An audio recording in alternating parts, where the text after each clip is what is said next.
دوسرا سوال داڑھی کے مسئلے کو لے کر، اس پر بھی میں نے غور و تدبر کیا.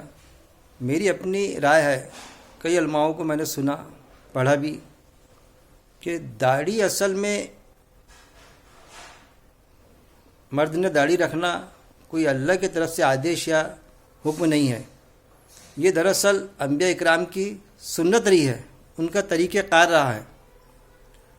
پھر اس بنیاد پر ہم نے داڑھی رکھنا چاہیے، لیکن داڑھی رکھنے کے بعد میں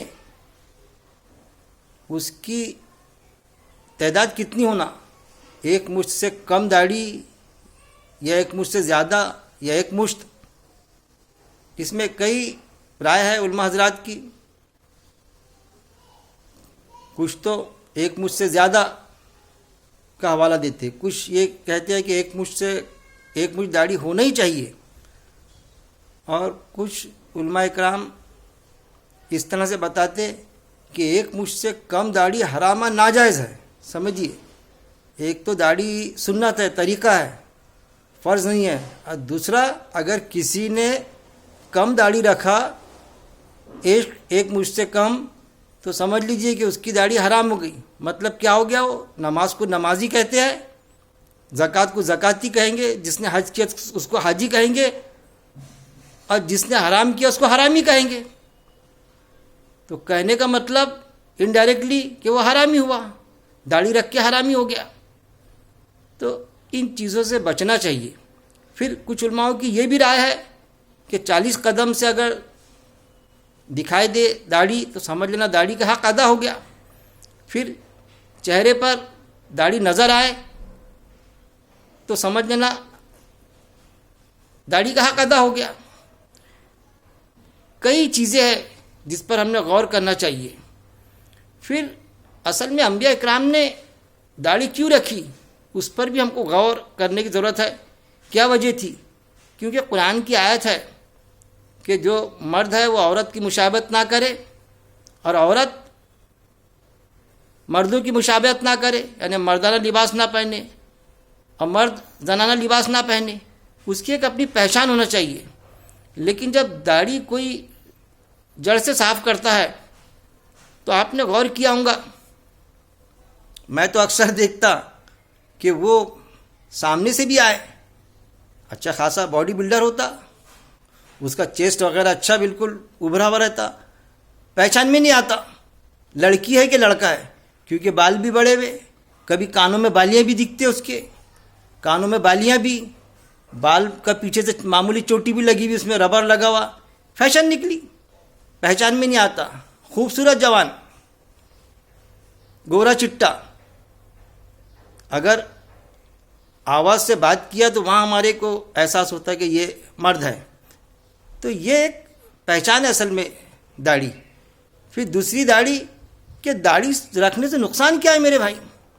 بلکہ داڑھی صاف کرتے ہیں، اگر ہم کٹواتے ہیں داڑھی تو اس میں تو پیسے لگتے، کہ جو کلین شو کرتا، صفائی کرتا داڑھی کا، اگر 2 دن 3 دن داڑھی اس کی بڑھی تو بالکل ایسی داڑھی کہ وہ عجیب، اس کو بے چینی لگتی، اس کو نہیں اس کے ساتھی دار کو بھی بے چینی رکھتی.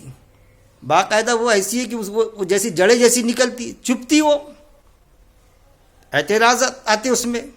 تو یہ ایک چیز، ارے ہم بڑی داڑھی رکھے، بڑھائے اس کو، بھلے ایک مشت نہ رکھے تو داڑھی میں نرماہٹ آتی، تو مردانگی کی نشانی. پھر داڑھی کا بھی مسئلہ یہ ہے کہ آپ صلی اللہ علیہ وسلم نے فرمایا کہ داڑھی بڑھاؤ اور مونچھیں کم کرو. تو کیا کرتے تقوی کے اندر؟ مونچھیں کم کرے تو مونچھیں پوری طرح صاف کر دیتے، ایک دم کلین شو مونچھ رکھتے. ارے کم کرنے کا حکم ہے، وہ عجیب چہرہ دکھتا اس سے. داڑھی یہ ایک مشت بڑی ہوئی، ایک مشت سے زیادہ بڑی ہوئی، اور مونچھیں ایک دم صاف. ارے مونچھ بھی تو مرد کی نشانی ہے، ابھری بھی ہونا چاہیے وہ چیز. تو وہ ان باریک چیزوں پر بھی ہم نے غور کرنا چاہیے کہ ہماری پہچان یہ نہ بن جائے کہ ہم زنانہ دکھے.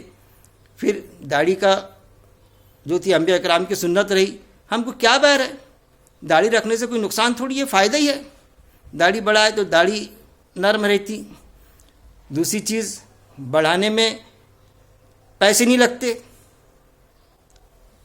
زکوٰۃ دیں گے آپ تو پیسے کی ضرورت، اور دوسرے جو عبادات ہے اس میں پیسے لگ جائیں گا، لیکن داڑھی میں تو جیسا ڈاکٹر اسرار صاحب نے بہت پسند آیا مجھے ان کا یہ بیان کہ داڑھی بڑھانے میں کوئی پیسے نہیں لگتے میرے بھائی، بلکہ پیسے بچتے اس میں داڑھی بڑھانے میں، کہ داڑھی ہم بڑھائیں اور اس کو برابر صفائی سے رکھیں ہم، تو اس میں تھوڑی پیسے لگنا ہے۔ کلین شو میں تو 2 دن اگر ہم نے نہیں بنائے تو عجیب چہرہ دکھتا، بے چین ہو جاتا ہو۔ داڑھی اگر 2 دن 5 دن بھی نہیں بنائے تو کوئی فرق نہیں پڑتا۔ پھر دکان پہ جاؤ، جب میری داڑھی نہیں تھی، جب داڑھی رکھا میں نے تو وہ وہاں کلین شو کے لیے پہلے نہیں تھی، دکان پہ جاؤ بیٹھو اس کے پاس، نائی کے پاس، پھر داڑھی بھی رکھا تلاشنے۔ اب تو یہ معاملہ ہو گیا گھر پر ہی بن جاتی اپنے حساب سے، آئیڈیا ہو جاتا، 2-3 بار آپ بناؤ داڑھی کو، خود ہی آئیڈیا ہو جاتا، کوئی ضرورت نہیں کہیں جانے کی، وہ ہمارا آدھا 1 گھنٹہ ویسے ہی بچ جاتا۔ تو یہ داڑھی کے اصل میں فائدے ہیں، لیکن انبیاء اکرام نے کوئی داڑھی کو ایسا فرض قرار نہیں دیا، سنت ہے، رکھنا چاہیے۔ اللہ سے دعا ہے کہ اللہ رب العزت داڑھی کے معاملے میں غور و فکر کرنے، اس پر سوچنے، اور جو ہمارے بھائی داڑھی کم رکھتے ہیں یا جن کی داڑھی نہیں ہے اور وہ بڑے تقویٰ گزار ہیں، نمازیں 5 وقت کی ہوتی، بڑی ایمانداری سے سروس کرتے یا اور کسی فیلڈ میں ہے، بزنس میں، تو ہم ان چیزوں کو نظر انداز نہیں کر سکتے ان کے، صرف اس لیے کہ داڑھی نہیں ہے۔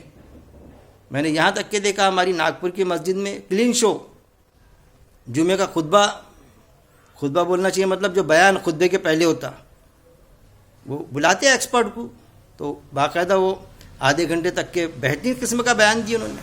اب کوئی اگر یہ سوچے کہ بھائی یہ کلین شو ہے، اس کی تو داڑھی نہیں ہے، ہم کیوں مانیں گے؟ ایسی بہترین چیزیں اس شخصیت نے بتائی، واقعی میں ہمارے زندگی کے کام کے لیے، بزنس پوائنٹس پر، کہ چھوٹا بزنس ہو چاہے بڑا بزنس ہو، تو یہ آج ضرورت ہے ان چیزوں کو۔ اللہ سے دعا ہے کہ اللہ رب العزت ہم کو مسئلے مسائل میں زیادہ نہ الجھنے کی توفیق دے، قرآن کو پڑھنے، قرآن کے مطابق آیتوں کو سمجھنے اور اس پر غور و تدبر کرنے کی میرا مالک توفیق دے۔ اور مسئلے مسائل میں ہم جتنا گھسیں گے، گھسنے کی تو بات ہے، لیکن علماء کے الگ الگ فتوے ہوتے ہیں کہ کنویں میں اگر بلی گر جائے تو کوئی علماء کرتے 40 ڈول نکالنا پڑتا اس میں سے، جب پانی پاک ہوگا کنویں کا، 40 ڈول کے سوا ہوتا نہیں، کوئی بتاتے 10 ڈول 5 ڈول، الگ الگ رائے بنتی۔ تو ہم سب کو پڑھے، سنیں ان کو، سب کی عزت کرے۔ اجتماعیت ایک پلیٹ فارم ہے اسلام کو چلانے کی، اور ہم قرآن میں اللہ نے جو بتایا ہے کہ اہل عقل نصیحت لے، کیا تم عقل سے کام نہیں لیتے؟ تو ہم کو عقل ہے، ہم عقل سے کام لیں۔ علماء حق کون ہے، علماء سو کون ہے، جب عقل سے کام لیں گے، قرآن کی آیتوں کو پڑھیں گے تو وہ بھی پتہ چلے گا کہ کون کس ڈائریکشن میں بات کر رہا ہے۔ تو اللہ ہم کو توفیق دے۔ وآخر دعوانا ان الحمدللہ رب العالمین۔